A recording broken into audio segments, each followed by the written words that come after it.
Meu nome é Michiko,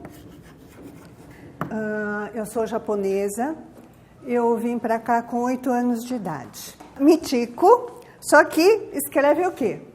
Michiko, né?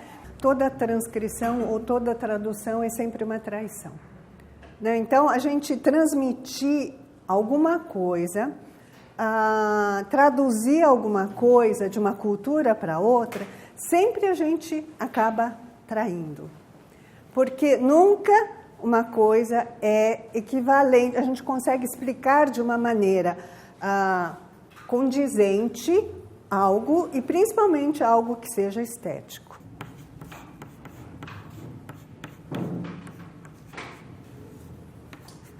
Ideograma é um caractere que transmite uma ideia. E o meu nome é Michiko. Tem uma ideia porque todo ideograma tem uma semântica. Isso significa caminho, que se chama Michi, e o ko, que significa filho ou filha. Isso porque eu nasci na ilha do norte do Japão, Hokkaido, que significa caminho do mar do norte. Então, meu pai pegou esse significado, esse ideograma, e colocou aqui. Então, o meu nome é Michiko e se escreve com esse ideograma porque eu nasci em Hokkaido. Isso também se lê Michiko. Significa beleza, inteligência e filha ou filho. Esse ideograma é o ideograma da ex-imperatriz do Japão. Ela é bonita e inteligente. Eu não sou nem bonita e inteligente, eu sou filha do caminho. Né? Então, uma mesma palavra, escrita de modos diferentes, podem ter significados diferentes. O uso do alfabeto, o uso do ideograma, afeta modos de pensar de um povo, de uma cultura. O alfabeto, ele é uma tradução do som para a letra. Enquanto que o ideograma, que a origem é chinesa, que foi transmitida para o Japão a partir do século IV, V, VI, tem um som, mas ao mesmo tempo tem uma semântica. E isso é uma montagem. Uma árvore, né, com suas raízes, e eu tenho a letra árvore, que é uma abstração, a gente chama de pictograma, é uma abstração de um objeto, uma pessoa. É isso daqui. Ou seja, é uma pessoa com 2 pernas abertas. Esse é o ideograma pessoa. O ideograma grande é uma pessoa assim, né? Então, existe uma participação de uma imagem na construção de um ideograma. Isso para vocês entenderem que os japoneses, eles são muito imagéticos. Eles colocam imagem em muita coisa e agregam o texto, o verbo. Porque para eles a imagem e o verbo tá junto, coexiste. Não existe a imagem de um lado e o verbo do outro. Você não ter essa classificação, separação entre as coisas, é muito peculiar do Japão. Se o Ocidente tomar uma visão muito antropocêntrica do mundo, eu vejo, né? A perspectiva nada mais é do que uma representação antropocêntrica do mundo. Eu vejo o mundo, dos meus olhos partem os raios, enquanto que os japoneses não trabalhavam com a perspectiva até a introdução da perspectiva na era Meiji, 1800, a partir de 1868, ou um pouco antes, através da Holanda, apesar do Japão estar isolado. Essa compreensão é importante e aparece também na língua. Por exemplo, em português, a gente conjuga eu falo, tu falas, ele fala, nós falamos, vós falais, eles falam. Em japonês é eu hanashimasu, tu hanashimasu, ele hanashimasu, nós hanashimasu, vós hanashimasu, eles hanashimasu. Por quê? Porque o indivíduo não é tão importante. Vocês já tiveram uma aula sobre o quanto o coletivo é importante. E o indivíduo, ele é desconsiderado, né? Então, existe uma visão panteísta do mundo, em que o homem, a natureza, os objetos, eles convivem, eles coexistem e eles têm uma mesma importância. Esse é o ideograma do Ma, tá? Quando eu comecei a pesquisar, eu fui para o Japão, conversei com um arquiteto, que ele me falou, olha, você quer estudar o Ma, que é o nosso tema de hoje, você vai cair nesse Ma, e você não vai conseguir atingir o Ma.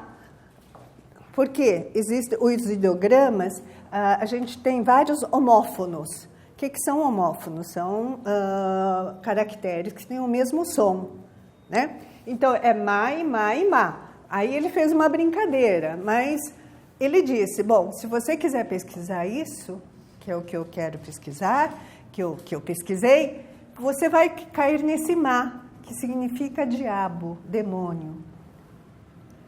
E você não vai conseguir chegar ao Ma, que é a verdade. Ele falou, na hora eu não entendi, ele ficou muito duvidoso de eu estar estudando o Ma. Então, a minha identificação, ela é metade japonesa, por minha criação e a minha origem, mas outra metade é brasileira. Então, o que ele quis dizer, né?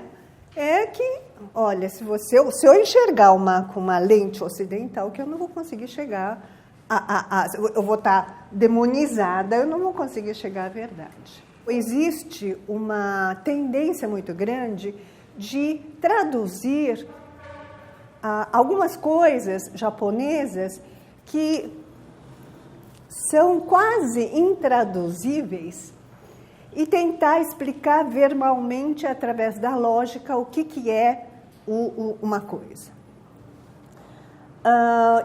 Por exemplo, no Japão não existia filosofia até a era Meiji. Aí chega na era Meiji e chega o Ocidente, eles descobrem o Ocidente e falam, Ocidente, como você é maravilhoso.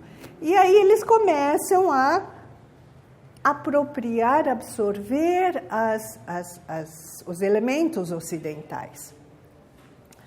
E aí eles descobrem o que é filosofia, só a partir de 1868. Até lá, não existia a palavra filosofia, mas existia um pensamento, sim, lógico.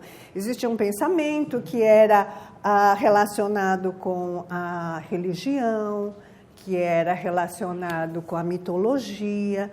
E, então, a gente tem aí os japoneses sentiram uma necessidade de verbalizar e de tornar lógico as coisas que eles pensavam. Então, a Ma também é um tipo de eu não chamo de conceito, porque o conceito é muito lógico, faz parte dessa racionalidade ocidental, mas é um tipo de uma ideia, de um pensamento que eu tento explicar, senão a gente isola o Ma só no Japão, né? Então, o Ma é algo japonês que só os japoneses podem entender? Eu acho que não. A gente tem que trazer isso para o mundo, como o arquiteto Isozaki Arata fez numa exposição na década de 70. Houve também uma compreensão muito errônea do mar, né? Então, o que eu tento é tentar verbalizar um pouco desse mar que é algo tão amorfo. Amorfo porque ele vai mudando de forma. No Japão é importante você estabelecer relações.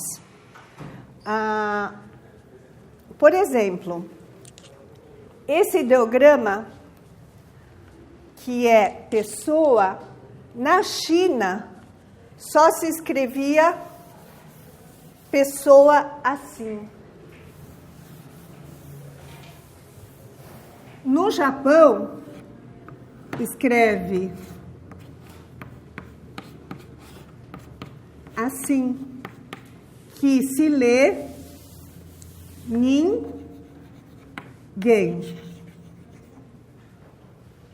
Então é muito fácil. Olha, ninguém é alguém, quer dizer, ninguém é pessoa. O ma também significa espaço entre. Por quê?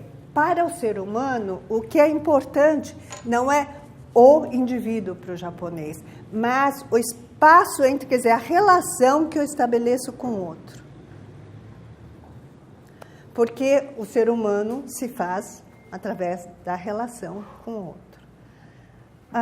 Se a gente vê assim no Japão, a gente tem uma lista top 10 de onde e quando apreciar a lua. Uma coisa é apreciar a lua daqui dessa janela, no outono, no dia X, no mês Y. Outra coisa é você observar a lua na praia. Outra coisa é você observar a lua na montanha. Essa relação estabelecida é que faz com que a lua seja maravilhosa. Então, para a cultura japonesa, a relação é muito importante. O estabelecimento da relação, não a coisa em si. Bom, a Lucrécia Ferrara é uma arquiteta, talvez muitos daqui conheçam, ela foi uma minha co-orientadora, e ela diz assim que existe algo que a gente chama de texto não verbal, aquilo que se apresenta diluído no cotidiano. Nada impõe a nossa atenção, ou que é mudo porque não agride a nossa atenção. Melhor aprendê-lo por meio de um olhar tátil, multissensorial e sinestésico, e que, pelo dinamismo, exige uma leitura, se não desorganizada, pelo menos sem ordem pré-estabelecida, convencional ou sistematizada. A lógica ocidental não dá importância a uma leitura, a um texto não verbal. Né? Tudo tem que ser verbalizado.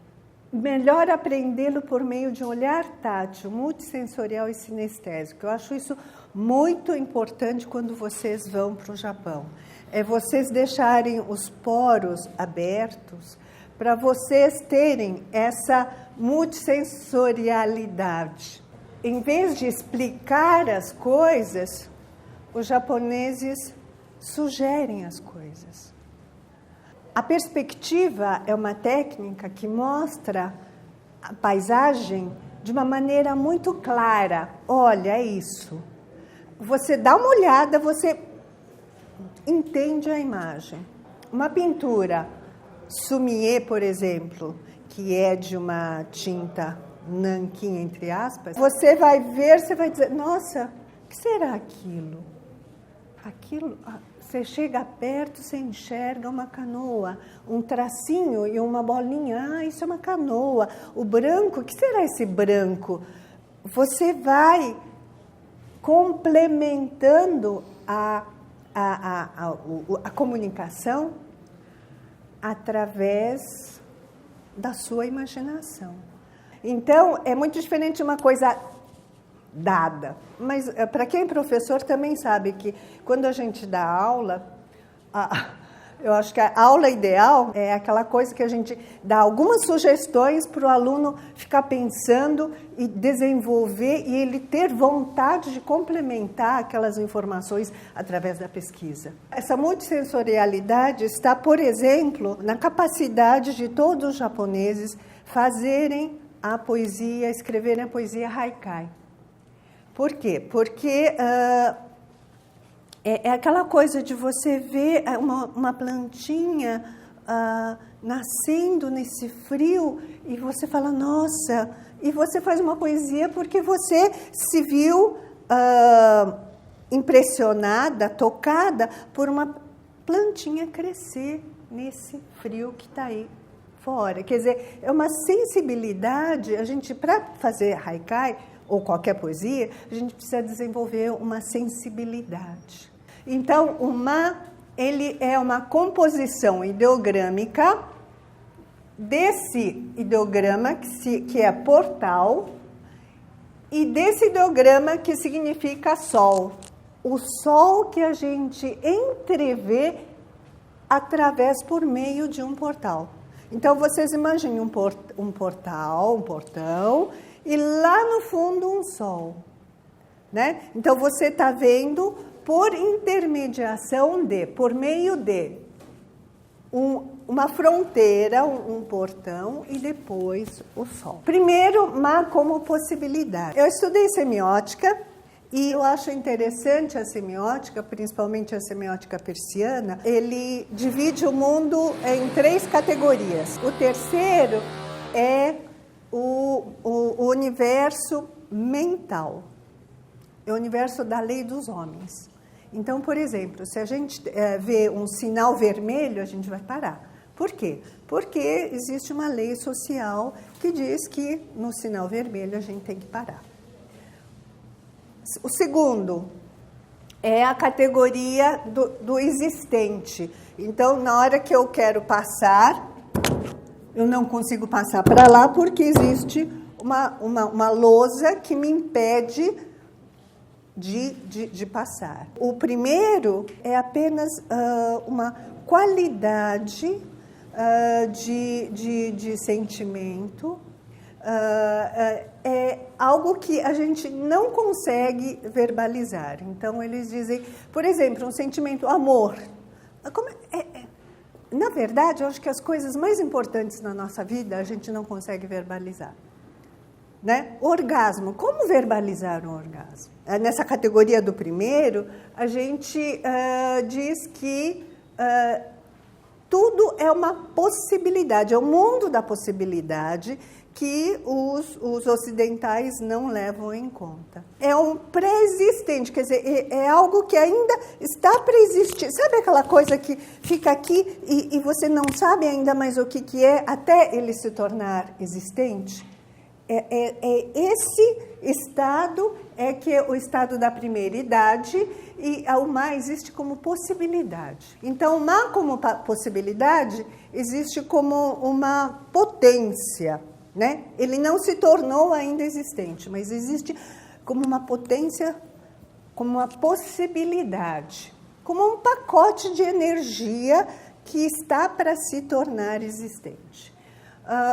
Eu chamei de senso comum porque ele não é compreendido como um conceito. Então, ele é um quase signo.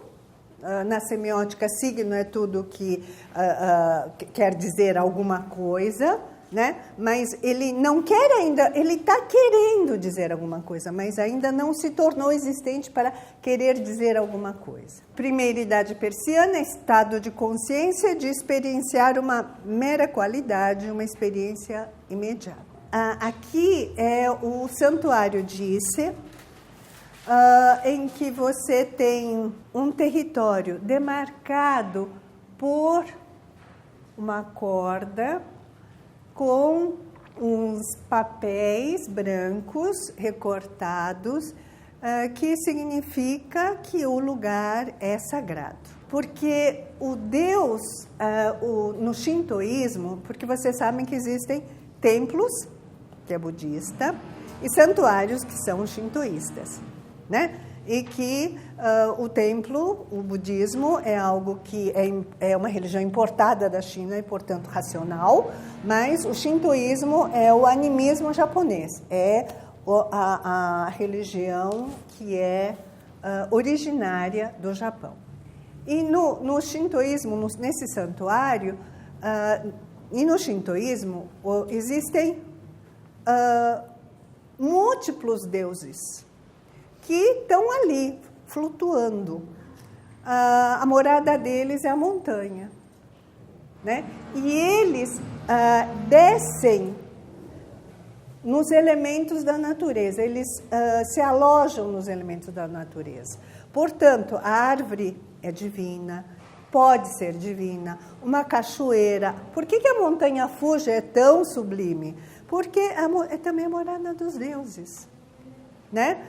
Para o shintoísmo, os elementos da natureza também são divinos, porque é o lugar onde o divino pode se apresentar. E esse espaço, um espaço vazio, mas é um espaço vazio em que o divino pode se apresentar. É por isso que ele é sagrado, ele é demarcado e ele tem o símbolo do sagrado. Então, que espaço é esse? É um espaço de possibilidade do divino aparecer. Então, não é o vazio do nada, mas é um vazio do vir a ser. É um vazio da potencialidade, da disponibilidade, do nascimento de algo. O vazio é um vazio potencial. Por exemplo, uma sala tradicional japonesa. É uma sala de tatame. Vocês sabem que quando a gente vai para a casa japonesa, a gente vai tirar sapato. Você sobe porque a casa, por causa do clima do Japão, que é úmido, tarará, né? Existe uma razão técnica da casa ser mais alta, mas também porque a casa é um lugar sagrado. Então, você vai subir e aí você vai colocar um chinelo, né? Vocês sabem que tira o calçado, coloca o chinelo. Aí, no tatame, ele é um pouquinho assim mais alto. E aí você vai tirar o chinelo e você vai subir descalço. É para você sentir o tatame na sola do seu pé. Esse contato com elementos da natureza é muito importante para os japoneses. Não só o tatame, mas o papel, a madeira, né? E aí você tem o tokonoma, que é o lugar onde você vai colocar alguma obra artística. Geralmente ikebana e uma caligrafia ou uma pintura. Diferente do Ocidente, que a gente coloca o quadro e deixa o quadro lá por um bom tempo, se não a vida inteira, né? No Japão, a gente vai dizer, bom, hoje eu vou chamar o Sebastian, então eu vou, não sei, Sebastian, acho que eu vou colocar uma paisagem marítima. Eu coloco. Aí, porque é um rolo, eu tenho vários rolos. Aí eu coloco o rolo. Aí ele foi embora, eu guardo. Quer dizer, é uma coisa assim, efêmera. Uma transformação do espaço. Por quê? Porque ele é vazio e as coisas são enroláveis. As coisas podem ser trocadas. Por quê? Porque existe esse conceito do vazio.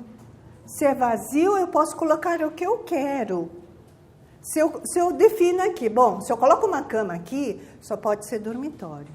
Mas se é vazio, eu posso colocar uma mesa, existe mesa dobrável. Quando eu morava no Japão, eu morava numa sala tinha duas salas de tatame, a minha mãe colocava uma mesinha e isso virava sala de jantar. Aí depois, à noite, né, abria essa portinha, tirava o futon, colocava e dormia. Aqui virava dormitório. Então, ora virava dormitório, ora virava uma sala de estudo, porque eu estudava aqui mesmo, ora virava sala de jantar. Por quê? Porque é um espaço vazio. Então, o espaço vazio é um espaço disponível, é um espaço de potência, de possibilidade de tudo poder ser. Né? E isso é chamado de ma. Então, aqui eu tenho um quadro em que os japoneses apreciam muito, né? Onde eu tenho um espaço branco. Esse espaço branco é chamado de ma também. Por quê? Um espaço branco, vazio, mas um vazio potencial. Imaginem vocês que o quadro fosse só... Faça um corte aqui, coloque a mão e veja que tipo de quadro seria. Seria um outro quadro, uma outra coisa. Né? Então, é um vazio que potencia... mas então qualquer vazio é o espaço ma? Não, é um espaço vazio que seja uma potência, uma possibilidade, senão não vai ser espaço humano. Certo? E outra coisa que é muito comum na arte, na cultura japonesa, é a irregularidade, né? Não, por quê? Porque se fosse isso, também a imagem seria outra. Ele tem um kaki que está caído. Ele é apenas preto, branco e cinza, tonalidades de cinza. Por que tonalidades de cinza é legal? Porque você consegue complementar esse quadro através da sua imaginação. A cor, vocês que vão imaginar. É por isso que uma fotografia preto e branco é tão poderosa. Então, a irregularidade, a simetria também é uma outra característica da cultura japonesa. Aqui eu tenho o do Hasegawa Tohaku, ele é um artista da era Edo. Era Edo é uma era em que os japoneses fecharam as portas para as nações estrangeiras. Quando os comerciantes tiveram poder, quando surgem as estilogravuras, o Kyoe, que foram para a Europa e conquistaram tanto os artistas ocidentais, principalmente os impressionistas, mas aqui eu tenho um biombo, né, que é chamado como pine wood, pine tree, pinheiros, e eu tenho também esse preto e as cinzas, onde eu tenho uma sobreposição que dá uma profundidade nesse quadro, muito diferente de uma perspectiva de ponto de fuga único, onde eu tenho uma organização matemática, geométrica do mundo, portanto, muito racional. É uma representação que é mais intuitiva, vamos dizer, e eu tenho todo esse branco participando desse quadro. Né? Esse branco, esse espaço vazio, mas vazio potencial. Eu tenho um outro que é do Yokoyama Taikan, já século XX, onde eu tenho um espaço branco que pode ser névoa, pode ser neblina, pode ser nuvem, pode ser mar, uma parte mar, uma parte céu. Né? Vocês imaginam o que vocês quiserem. Como eu expliquei no começo, eu não acho que o ma seja algo só para os japoneses, porque eu acho que existe uma possibilidade de diálogo e uma releitura do ma por pessoas de outras culturas, porque eu acho que não surge nada novo se um certo pensamento ficar isolado num certo território. É só um olhar estrangeiro é que pode captar isso e fazer uma releitura e trazer algo novo. Por isso eu acho importante o olhar de vocês. Olhar de vocês, vocês irem no Japão, vocês verem o Japão e tentar trazer isso para o repertório de vocês. Eu não vou falar muito sobre Mira Schendel, não, porque eu não vou conseguir transmitir o que eu quero transmitir, mas vamos para a próxima. Ela também ela tem muito contato com Mário Schoenberg, com Haroldo de Campos, ela tem esse contato com o Oriente e ela traduz isso nas monotipias dela. Esse é um poema de Haroldo de Campos, da série Yugen, que é uma estética japonesa, enfim, mas não vou falar sobre isso.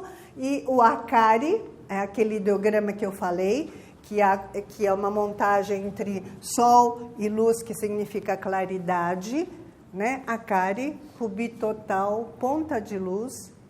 Aqui começa o sol. O Haroldo de Campos, ele estudava o japonês. E ele traduzia poesias japonesas de uma maneira que ele falava em transcriação, não em tradução. Porque ele pegava os ideogramas e ele começava a fazer releituras de poesias, né? O que eu acho super interessante, essa ideia da transcriação, quer dizer, você traduzir, mas ao mesmo tempo você criar em cima disso. O que eu acabei de falar. E o vazio, né? O espaço má que ele deixa, lógico que ele é um concretista, mas ele tinha essa noção do má.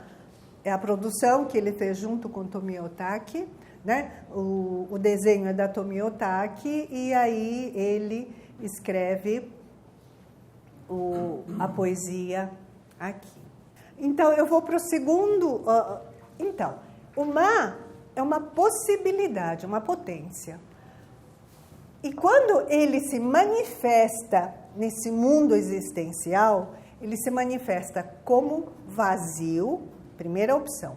Segunda opção, pode se mostrar como entre espaço e fronteira. Que entre espaço e fronteira é esse? Entre espaço de coexistência é a primeira parte. E o segundo, má como intervalo e montagem. Então, fronteira, o espaço entre. A gente tem uma certa noção de que a fronteira é algo que separa. A fronteira é você lá, eu aqui, existe uma fronteira da qual eu não consigo passar. Mas a gente pode entender que a fronteira também ata. Isso eu acho bem interessante a gente perceber que no Japão existe um pensamento não dual. Se o Ocidente cria uma dualidade muito grande entre branco e preto, o japonês cria o cinza, né? A gente chama que a cultura japonesa é a cultura do cinza, das tonalidades do cinza.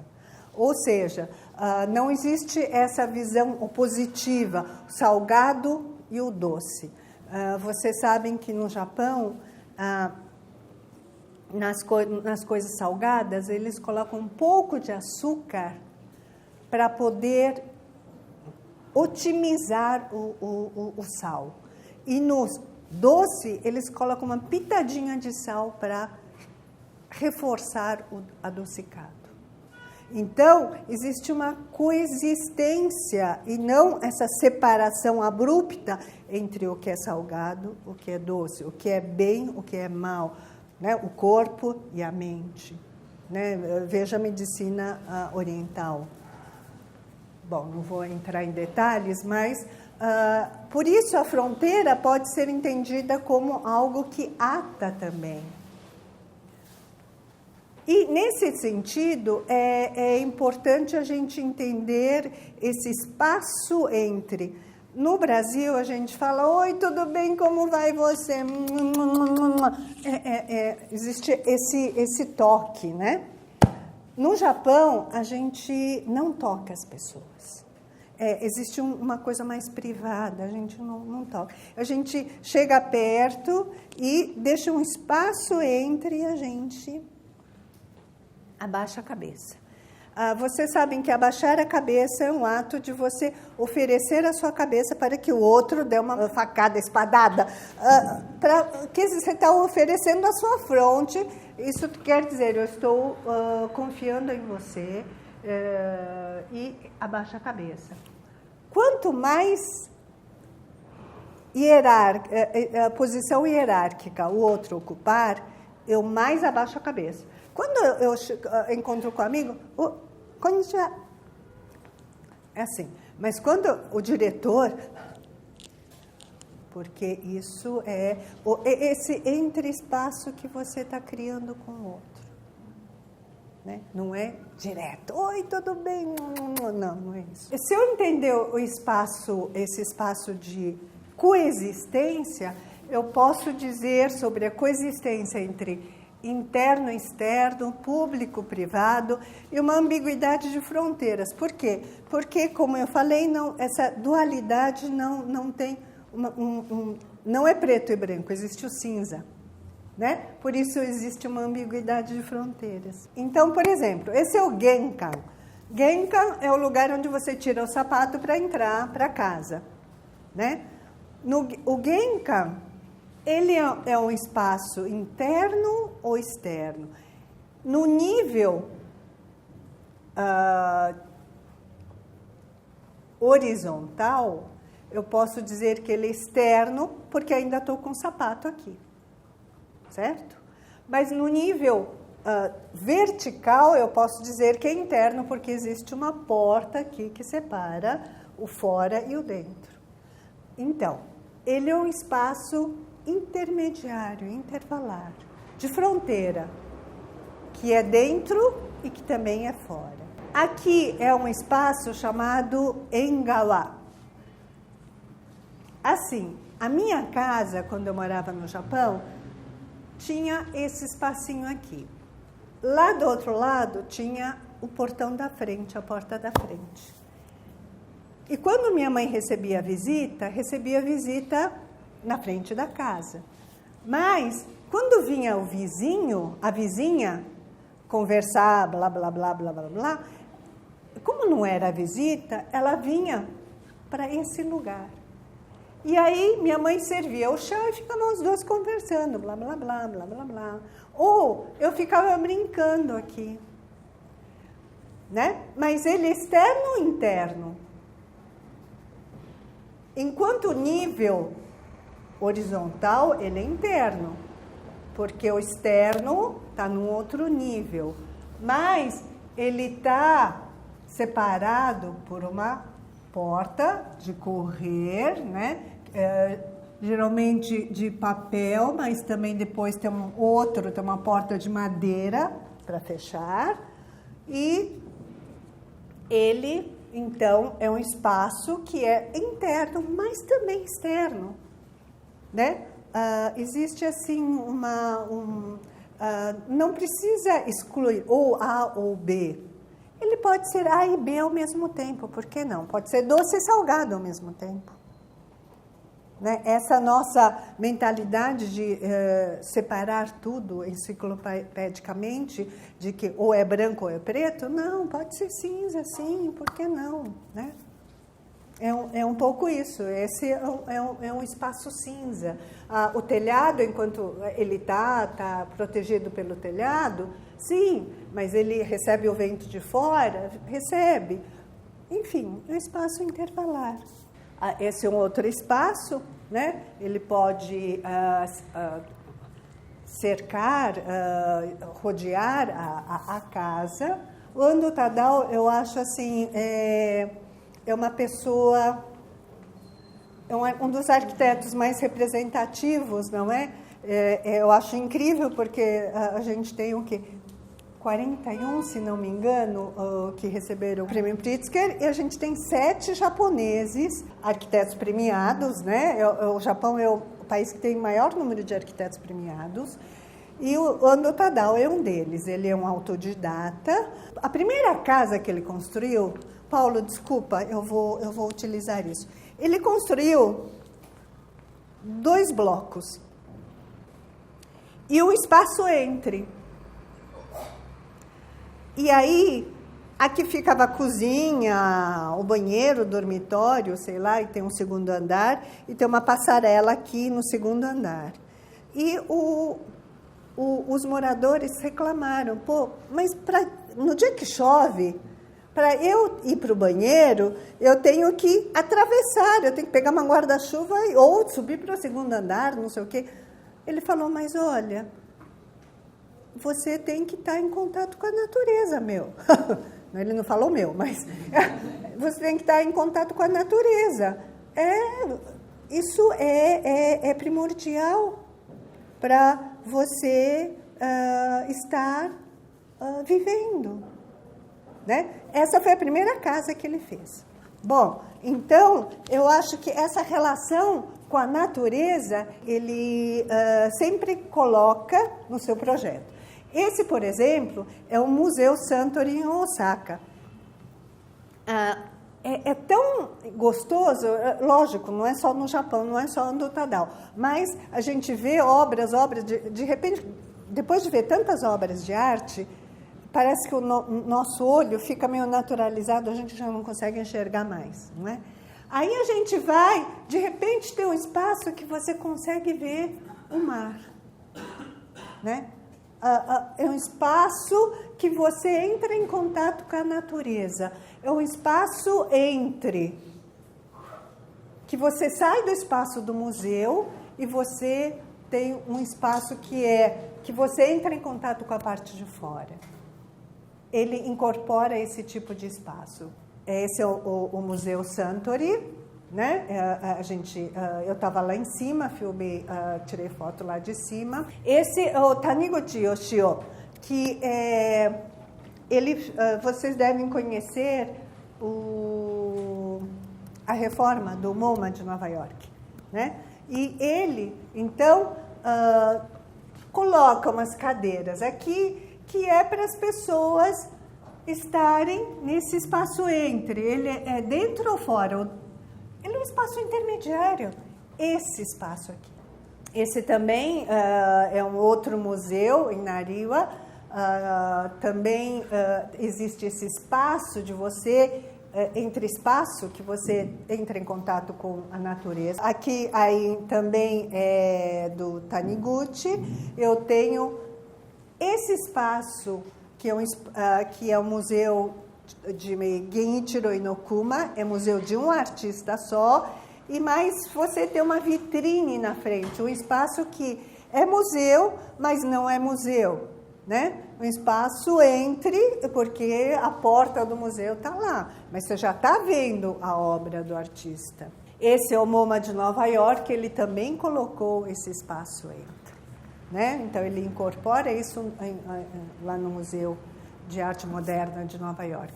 Sejima Kazuyo, vocês devem já ter ouvido falar do Sanaa, em que ela constrói também espaços em que a pessoa que está dentro consegue estar em contato permanente com o fora.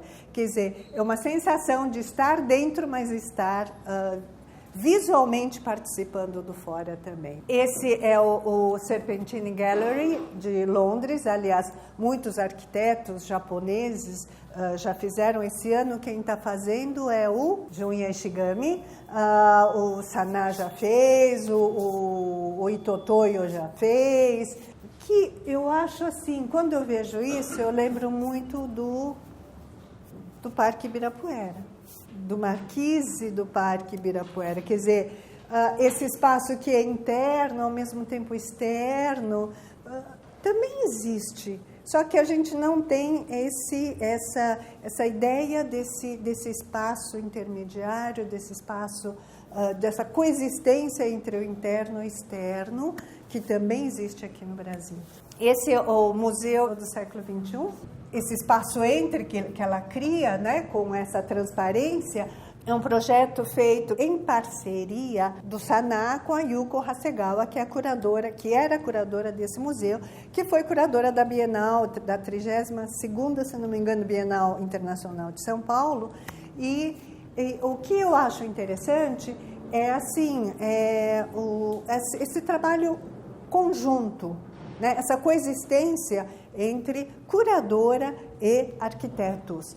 Então, o que eles definiram? Bom, o museu precisa de vários tipos de salas, não só um cubo, mas olha, tem algumas obras que exigem espaços circulares, tem alguns com um pé direito mais alto, outros com um pé direito mais baixo. Quer dizer, cada obra necessita de um tipo de espaço ou um conjunto de obras. Então, eles fazem várias salas e eles montam. Bom, o que eu acho assim particular do Japão é essa montagem a partir do particular para o geral. Enquanto a maioria dos ocidentais fazem do geral para o particular, não é? Então fazem a forma, depois vai detalhando. No Japão, não.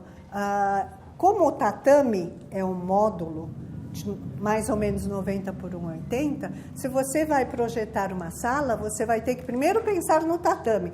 Quantos tatames cabem? São 4 tatames e meio, é um módulo muito utilizado. 1, 2, 3, 4 e meio. 4 tatames e meio.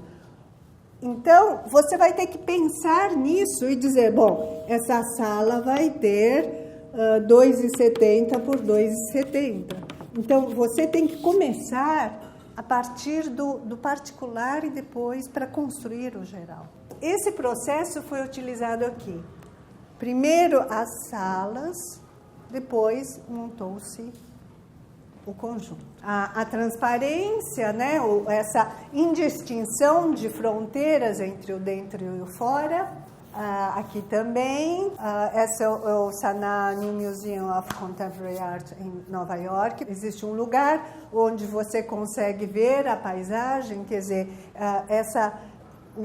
mesmo sendo museu, essa relação com o entorno é importante. Existe um espaço aqui que você consegue estar em relação com o entorno. Existe uma casa também que se chama Casa Cortina, em que você tem uma cortina e o espaço aberto, né? Essa falta de fronteira. Ryu Nishizawa, esse também é uma construção que eu gosto muito, porque também tem esse processo de você colocar módulos e você interligar através dos espaços. E agora eu vou falar sobre Ma como intervalo e montagem. Quando a gente fala, os japoneses, às vezes, eles dão uma pausa. Ou, num filme, existe um silêncio. Ou, numa música, você tem um tambor, tum,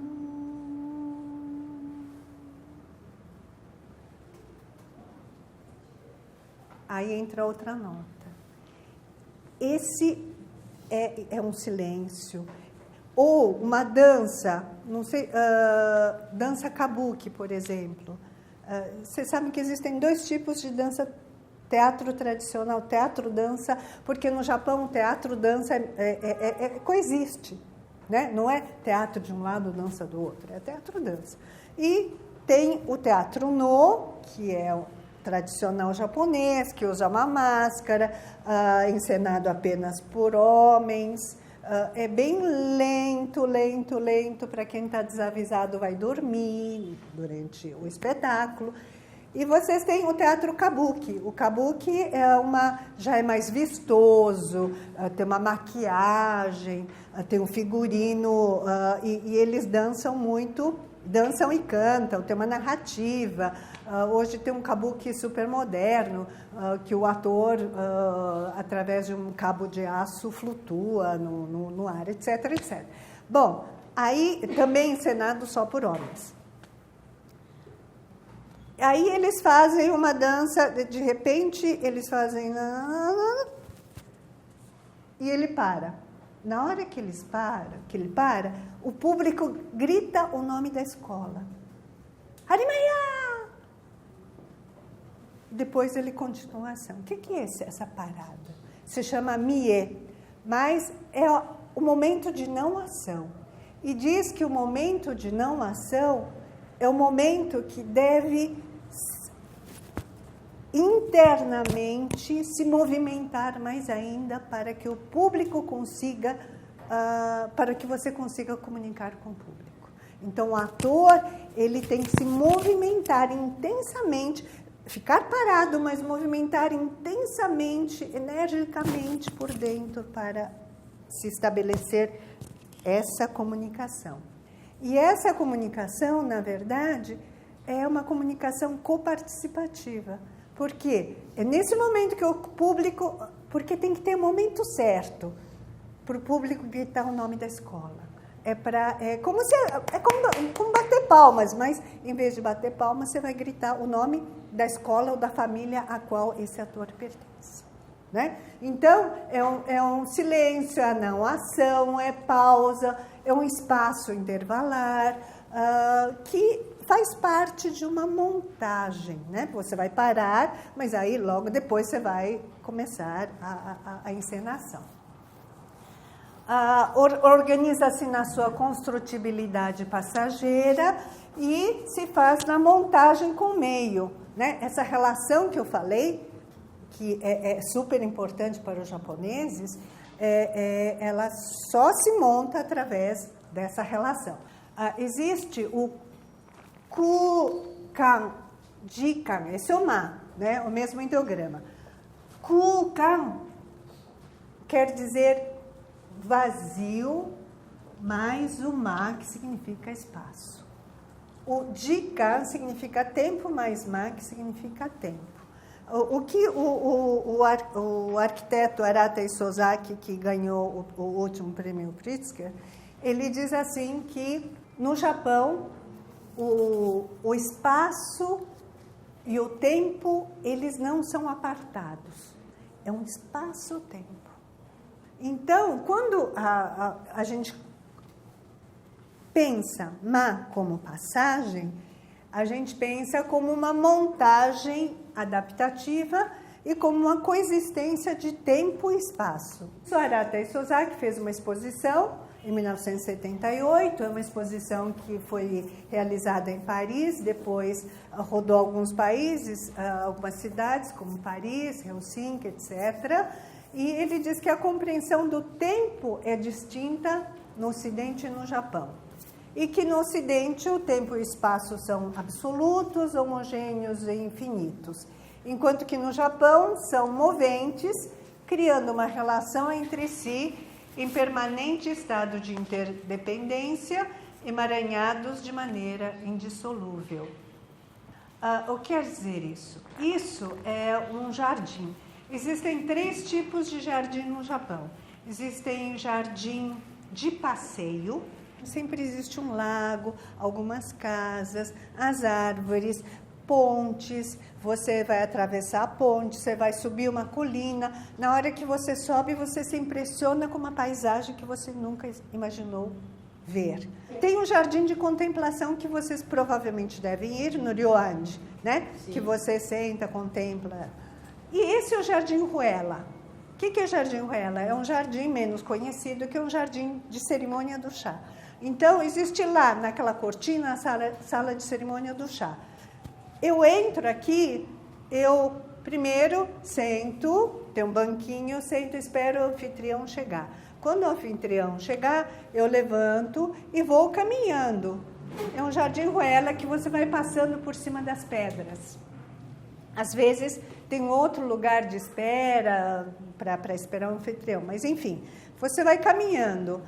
É um espaço intervalar, um espaço entre, para que você se prepare espiritualmente para entrar na casa da cerimônia do chá, que é a casa da arte, né?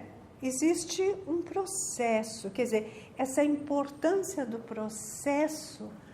Eu vou puxar a sardinha para o meu lado, mas esse mite do mitico é caminho, né? Mas eu não fico complexada, porque eu não sou nem bonita nem inteligente, mas sou filha do caminho. Mas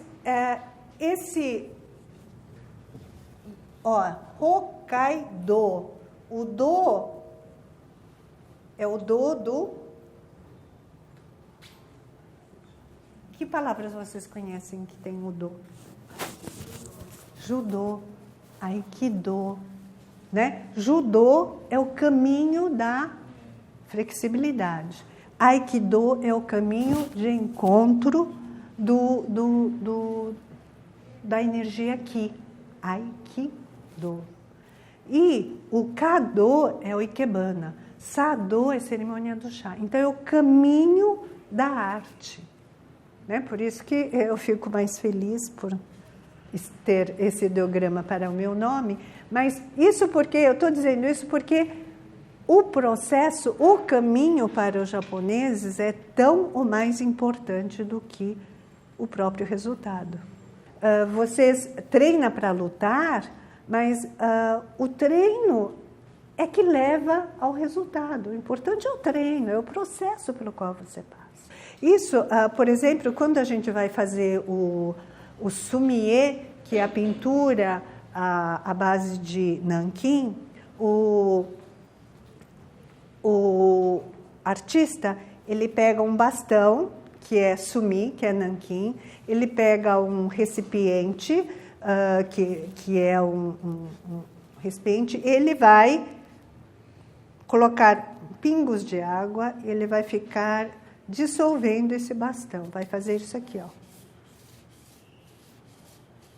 Ele fica 10, 15 minutos fazendo isso e preparando a tinta. Precisa fazer isso? Hoje em dia tem tinta pronta, mas quem é artista diz, eu preciso fazer isso porque isso é um processo. Isso é um processo intervalar para que eu me prepare espiritualmente para fazer a minha obra. Né? Então, para você fazer no Ikebana também, tem você tira o espinho, você corta na água corrente, o caule na diagonal, para que a planta absorva mais água. Então, tem todo um preparo, o caminho para você realizar o Ikebana propriamente dito. Então, a importância desse caminho de preparação, nesse caso espiritual, para entrar na casa do chá. Aqui é o santuário de Ise, é o santuário mais antigo, é o santuário dedicado à deusa Amaterasu, que é a deusa do sol. Esse é o Torii.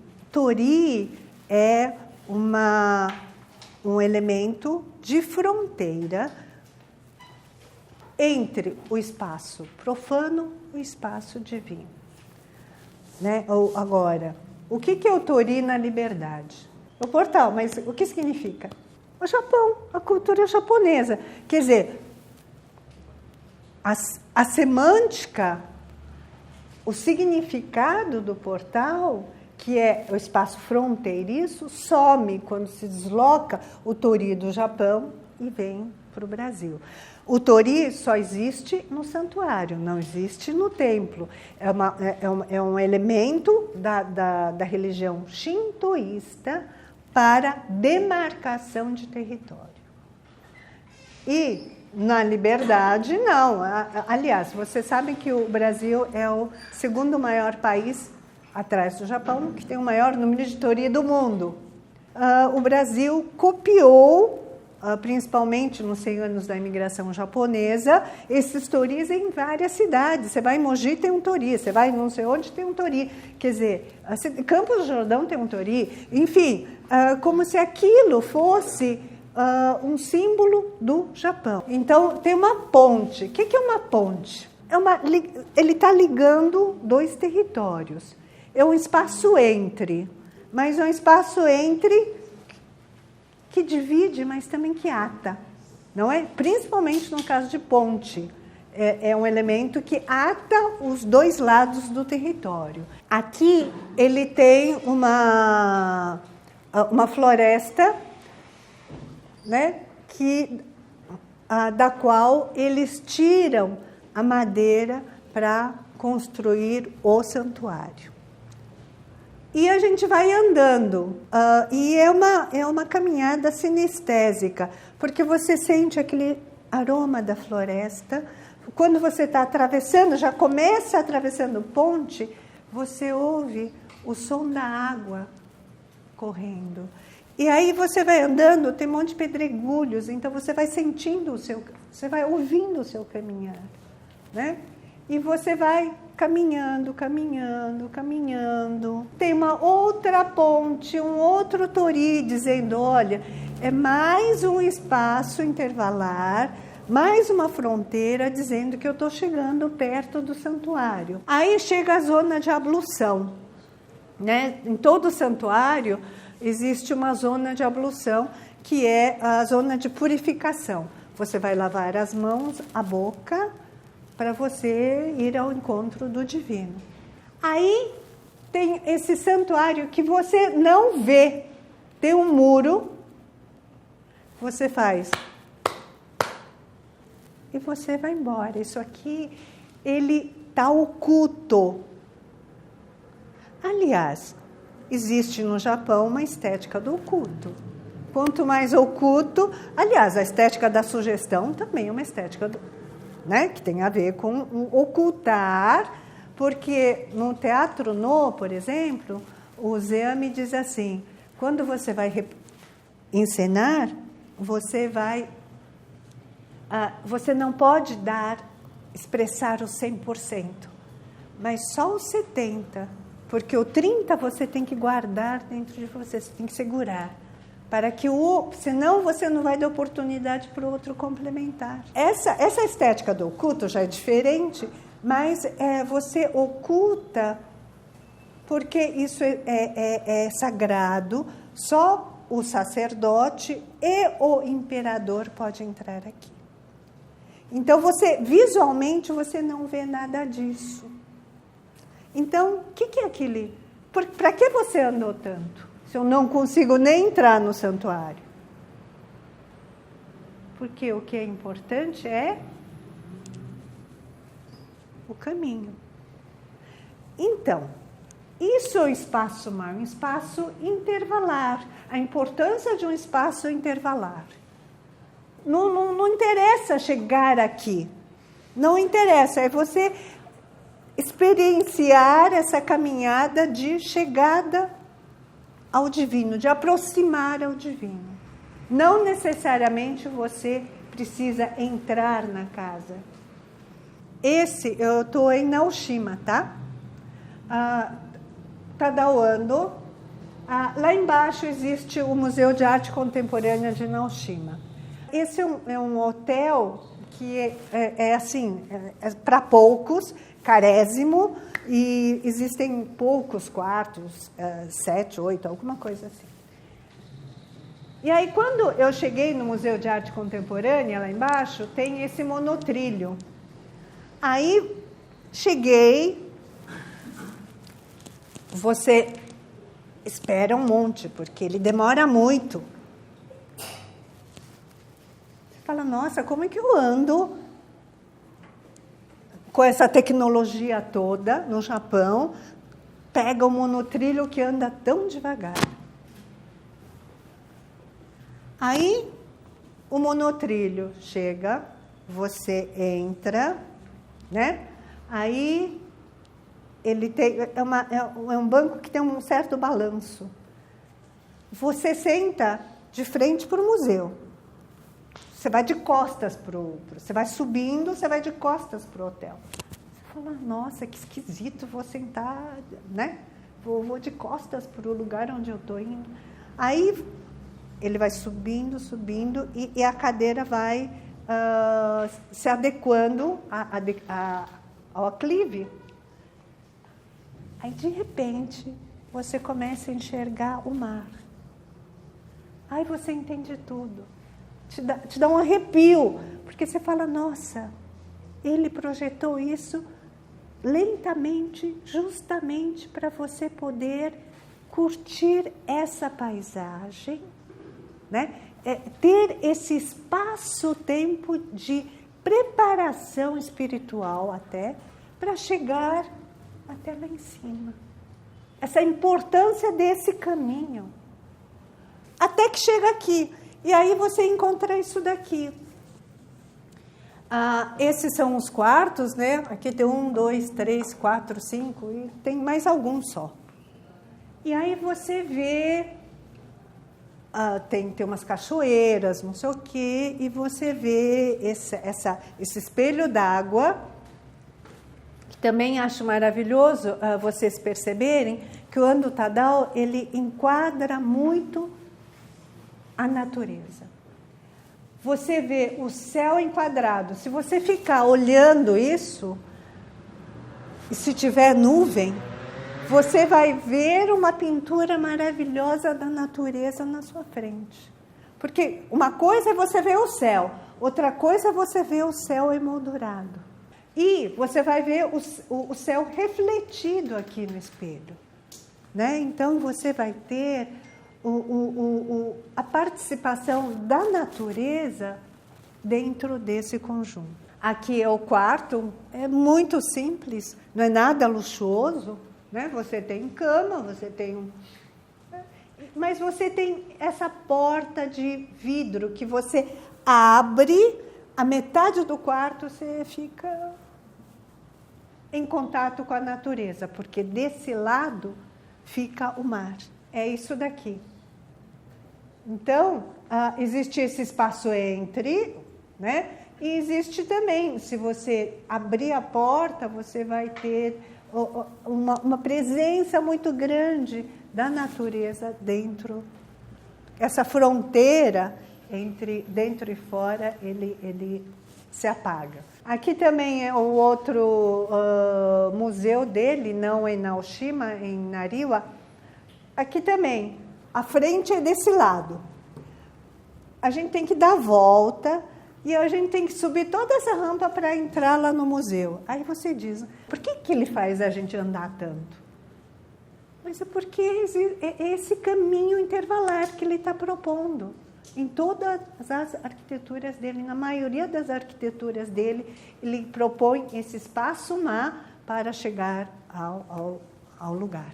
Esse é o Honpodera, em Awadi, em que ele constrói um templo em que o telhado é um lago. Você tem uma porta e você vai para dentro. É um templo quase enterrado, porque lá em Naoshima a gente tem o Chichu Museum, que é enterrado dentro da terra, né? Então, ele já experimentou aqui, em 91, essa construção, essa técnica de construir dentro do solo. Aí você tem isso daqui também, olha, você vai caminhando, né? Você vai caminhando e você vai sentindo esse momento intervalar para chegar até o templo. Quem visitou o Catedral de Niemeyer, lá em Brasília, você também tem esse espaço intervalar. Eu acho que não é só o Japão, não.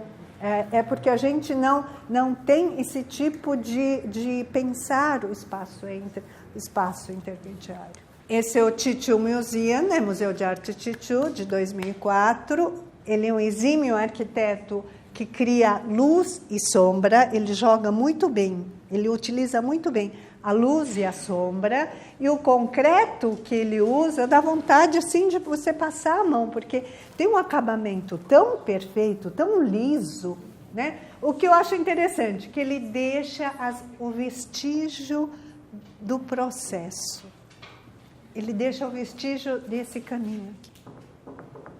Ele não tampa, ele não camufla. Então, outro corredor em que você tem a natureza, se você vê a parte de cima, tentem em alguns momentos olhar para cima, porque as pessoas só olham para frente, né? Mas se você vê em cima, você tem o céu emoldurado. E você tem algumas partes em que ele mostra, ele sugere. Esse é o Benesse Park, se não me engano.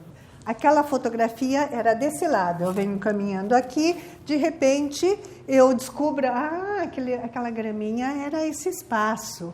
Né? Então, existiu uma sugestão para depois você chegar aqui e você ver aquela escultura que é do Hiroshi Sugimoto. Aqui também você tem umas brechas que você consegue ver partes da outra, outras partes do prédio. Esse é o Hotel Benesse Park, onde você tem fotos do Hiroshi Sugimoto, né? E aqui é um corredor desse hotel. Então, vocês têm um corredor e tem as frestas, né, muito bem localizadas para criar um ritmo no espaço. E, ao mesmo tempo, você tem esses buracos. É uma obra de um artista chamado Suda. Vocês sabem que na Oshima tem o Chichu Museum, tem o Museu de Arte Contemporânea, tem o Museu do Liu Fan, e também tem o House Project. E no House Project tem uma obra do Suda que eu gosto muito. Assim, você tem uma sala de tatame em que eles tiram a porta, a entrada, né, livre, e uma outra sala de tatame. E numa sala você tem essas flores. E na outra sala, o vazio. E no jardim tem um poço e uma planta que é justamente a camélia que ele coloca lá nos tatames. Tem uma sequência até chegar a essa flor. Vocês sabem de que é feito essa flor? Madeira, é uma escultura. Mínima. E o Suda, ele tem, assim, algumas coisas assim. Espaço expositivo. Você entra. Cadê? Ele tem uma graminha saindo daqui. Ó. Uma coisa assim. Essa é a obra dele. Esse também é uma outra obra do Ando. Museu de Arte de Vila Oyamazaki de Cervejaria Asahi, lá em Kyoto.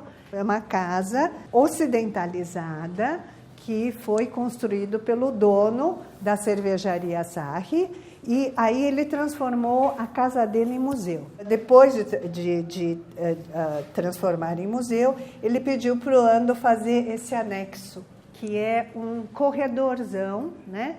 Um espaço entre, que você vai caminhando, vai descer, você vê lá em cima a natureza, e para cá está a sala expositiva.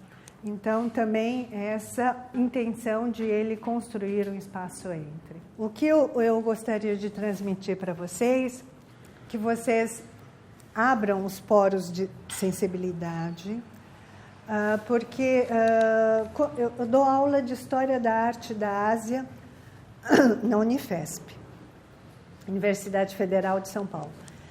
E sempre que eu começo a aula, eu dou uma aula sobre alteridade. O que é o outro? Né? Por que a gente está estudando o outro? Porque, para vocês, o Japão é um outro. Mas, ao mesmo tempo, eu acho que a nova geração, vocês estudantes, estão muito mais próximos do Japão do que vocês pensam, justamente porque vocês estão perto desse universo do anime, mangá, game, né?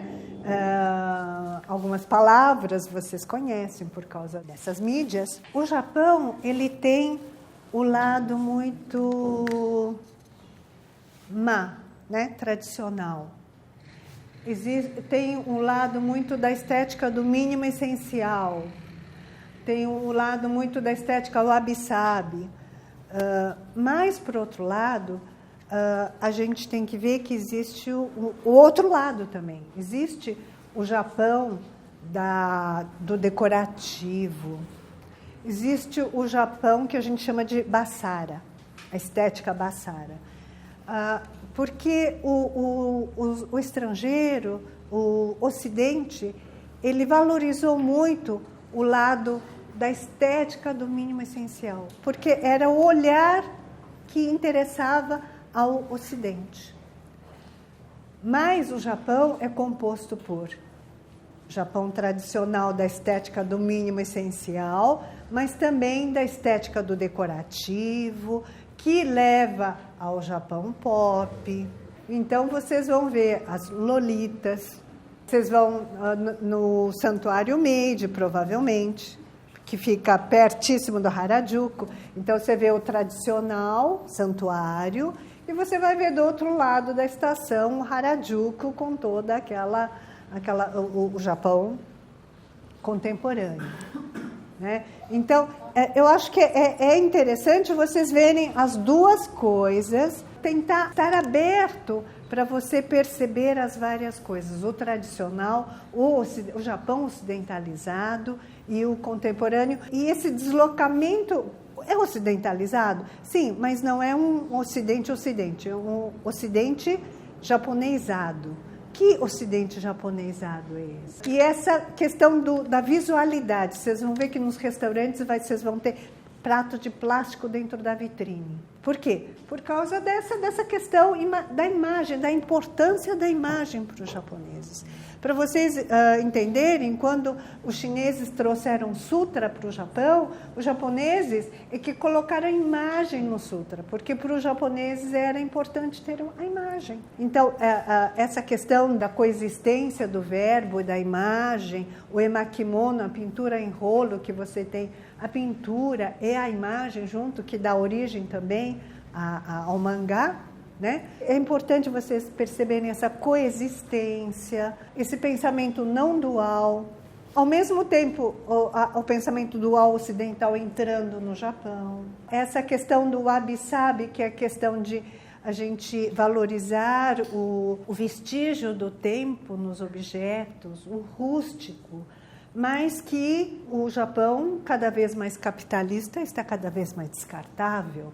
Então, existe uma contradição lá dentro do Japão, entre o Japão tradicional e o Japão contemporâneo, né? Então, vocês abrirem os poros e vocês observarem as pequenas coisas. Nossa, aquele rush que, se vocês pegaram o rush em Tóquio, uma vez eu entrei, eu fiquei aqui parada, a minha bolsa aqui, lá do outro lado, o meu batom encostado na camisa do homem, mas eu não conseguia nem me mover. A falta de espaço no Japão, tem alguns restaurantes populares que você vai... Não dá para passar assim entre uma mesa e outra, você tem que passar assim entre uma mesa e outra. A minha amiga diz assim, Michiko, não me traz nada que ocupe espaço. Traz coisa que eu possa consumir, porque o meu espaço é mais caro do que as coisas que você vão trazer. Para mim é mais precioso do que qualquer coisa que você vai trazer. Então eu vou ter que jogar fora, é melhor você não trazer. São várias coisas, o jeito de ser do japonês. Existe um lema que se chama omotenashi, que é o lema da Olimpíada de 2020. Esse omotenashi significa receber bem o outro. E os japoneses estão prontos para receber bem os estrangeiros. Os japoneses são super educados, mesmo que essa educação seja aparente. Mas eu queria agradecer a oportunidade, porque para mim Japão é a minha terra, né? E para mim é uma alegria muito grande que vocês jovens e professores estejam indo para lá, porque eu acho incrível que num país que exista o maior número de descendentes japoneses no mundo, não se estude o Japão. Eu faço uma pesquisa sobre os nipo brasileiros, só para terminar. E cada vez mais que eu pesquiso, eu acredito que a identidade, aquilo que está escrito no RG, no meu caso no RNE, no passaporte, não vale nada, mas sim a identificação, né? Porque a gente se identifica com as coisas que a gente quer identificar, principalmente nesse mundo globalizado.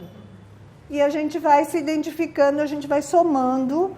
Valorizem esse olhar estrangeiro, porque é um olhar que os japoneses não têm, naturalizado, eles não conseguem, né? Tanto que na minha análise do Maia, eu fiz algumas análises que os japoneses não fazem, mas que eu, como uma pessoa que mora fora, posso fazer. Isso é bacana, né? Você pegar um elemento, mas você fazer o seu sambinha.